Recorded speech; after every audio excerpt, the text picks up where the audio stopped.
So one of the features is that it's easy to understand. People understand cash. But on the other hand, people get kind of intimidated sometimes by the finer points of banking and how money works. Do you ever run into difficulty with people knowing where the money comes from or how new dollars get printed or any of those kinds of issues?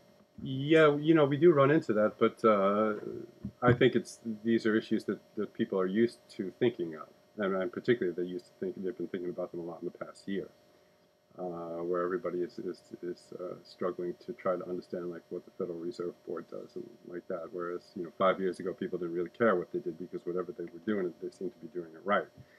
Um, we used to say to people when we would be interviewed by media or by researchers, and they would say to us, well, two things actually. They would say, like point to an Ithaca hour, and they would say, well, what makes this worth $10? Just because you say that it is?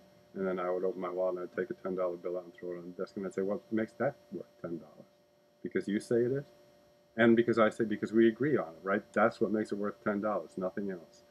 So that's what Ithaca Hours is, exactly the same thing. It's because a couple of people in Ithaca say, okay, this is worth $10 to me, it's worth $10 to you, so that means it's $10.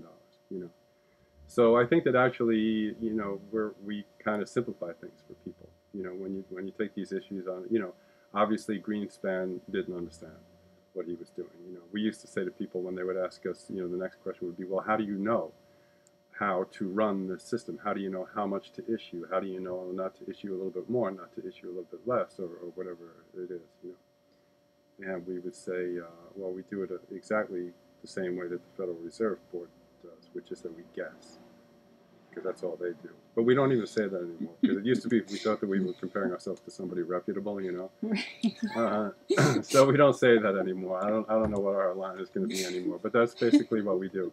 But of course, we're much closer to our constituents than they were. So I think that actually what we're doing, like I say, is by providing sort of a microcosm of the economy, we help people to maybe to understand it better than they did before.